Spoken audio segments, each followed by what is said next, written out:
Hi,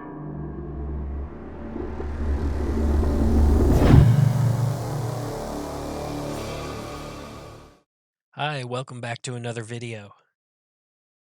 I love making paper snowflakes, and even though I've made a video about it before, there's a lot of things that I want to share with everyone. So this is the first of 3 videos about how to make snowflakes. This will be for beginners. There will be one for intermediate techniques and one for advanced complex picture snowflakes. I'll put links to all of the videos in the description below, so if you're ready to level up, feel free to check out those videos as well. So to make snowflakes, the first thing you need is paper. Regular copy paper will do. I'm not sure you can tell, but just in case you can, I'll give you an explanation. This paper is a little bit gray. It's not actually white, and it also has a linen texture on it. I normally would not use this kind of paper, but it was donated to me, and so I'm going to go ahead and use it. But normally this kind of paper is fairly expensive. All right, the first thing we need to do is to make a snowflake, we're going to need a square. So if your paper isn't already square, the way that you can make it a square is you take your rectangle and you're going to fold a triangle so that the top edge touches one of the side edges. So we're going to do that. You want to keep a really sharp point up at the top. Once it gets there, then you can hold it down with one hand and then kind of push it with the other hand. Get a nice crisp fold there. And now you have a sail. And this whole section right here, we just need to cut off. And so to make snowflakes, the only other tool that you'll need is scissors. So I have some scissors here. You don't need to use gigantic scissors like mine. Any size scissors will do. I just prefer to use the giant ones. And you're just going to cut right along this edge where the paper meets, and you'll have a nice square. And that you can save for bookmarks or some other craft. Okay, now let's go back to our triangle. We're going to take our triangle and we turn it so that the fold is face down. And now we're going to take this corner and fold it all the way over to this corner and match it up exactly. And then crease this edge. So now we have a smaller triangle. Okay, now this next step is really the hardest part of the whole thing. And this is where we're going to fold this into thirds. So turn it so that the point is facing you.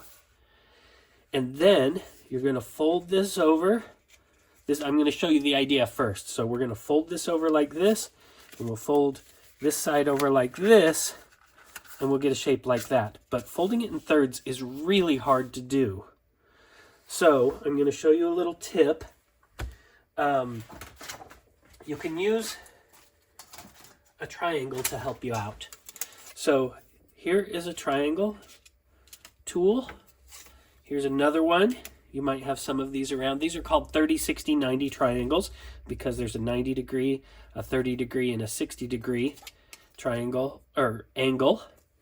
And if you don't have one of those, you can use a protractor, whatever you can. As long as you can get at least one, you can then trace it onto some cardstock or something and cut out a triangle. Here I've got one cut out on some thicker cardboard. You see it's the same, and you want it to be the same as the sharpest point on your triangle. That's a 30-degree angle. Okay, so all of these have a 30-degree angle down here. You don't need to remember 30 degrees, just that's what it is. Okay, I'm going to set these aside. We're going to use this one because it's pretty. And this is what we would do.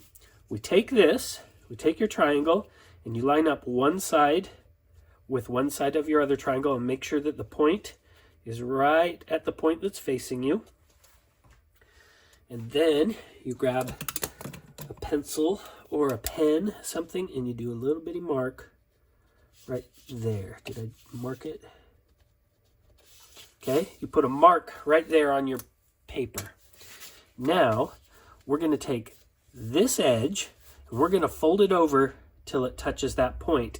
And we want to make sure that it's folding all the way down to this point. So if I fold this, and you can kind of put it there, and then you move it around however you need to, so that you get a nice sharp point down at the bottom, and it touches up there. And we'll crease this really good. We want to get this as flat as we can. So we push that down. Then the next fold, you can fold right over the top of it, and it should line up just the same. And make that crease really good and flat. And you have a little fox head. If you look on the other side, there's a line that goes right across there. We're going to take our scissors, we're going to cut right along that. Okay? So now what we have is our snowflake triangle, and this is what we're going to cut all of the shapes into to make the snowflake. Okay, now for an easy snowflake, all we need now is to cut our shapes into the snowflake. Here are the rules for cutting. In at least one place, your snowflake needs to touch both sides. So that means somewhere I need to be able to put my finger on a fold on this side and be able to move my finger over until it touches the fold on the other side without going off of the paper. Okay? If you don't, let's say, I'm going to get a pencil here. Let's say I'm going to draw what I'm going to cut here, okay? And let's say I want a circle like this. Okay? Now, I'm going to cut this, and let's see.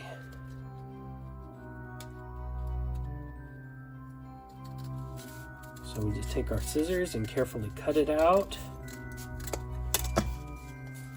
And this circle right here, we can touch one side that's folded, and when our finger comes across, nowhere here is it touching another one. Guess what? All of these pieces are floating now. They make little football shapes, but none of them are part of our snowflake. It broke off. Okay, that's why they need to touch. Guess what? This piece we left behind, look, I can touch the fold on this side, and I can move my finger over, and it's touching the fold on this side. I can start here and come over here. Oh, it's touching there. Okay? So that means this is still together as a snowflake. And if we open it up, we will get a snowflake shape still. See? Okay.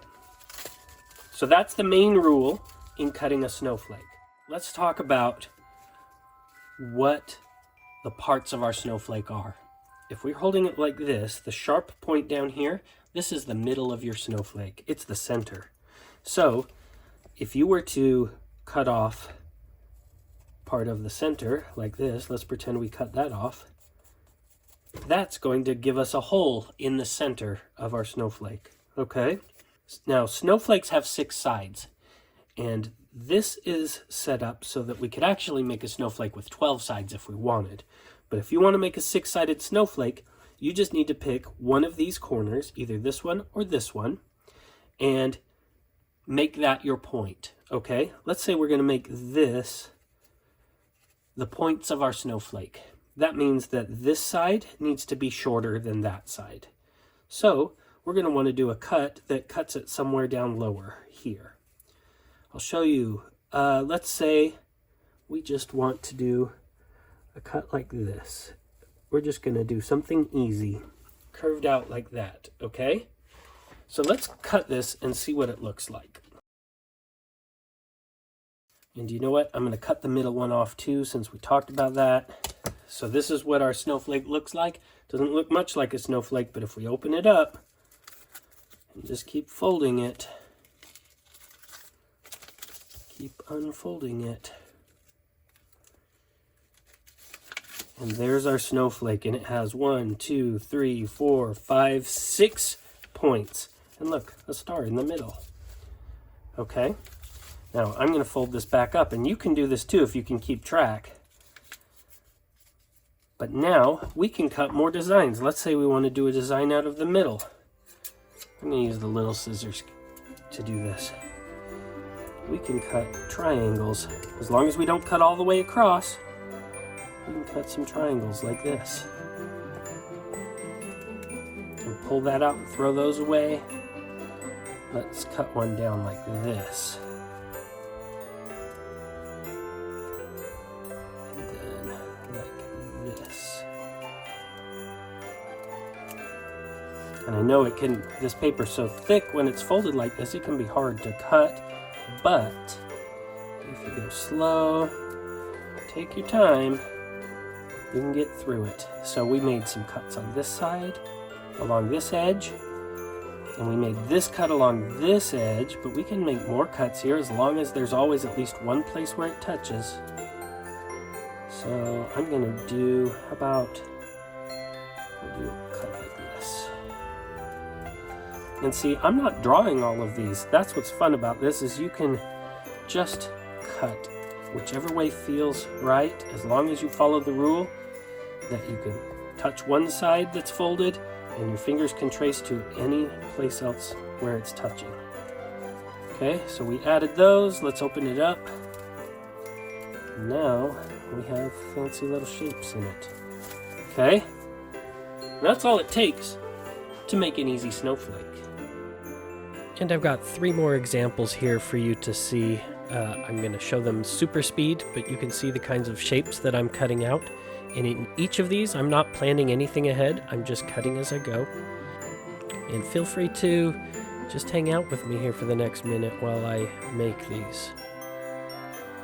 If you yourself feel like you're ready to move up and try something more complicated, again, check the links down below so you can check out the intermediate video.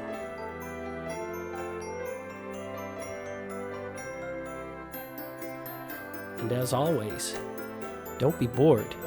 Be creative.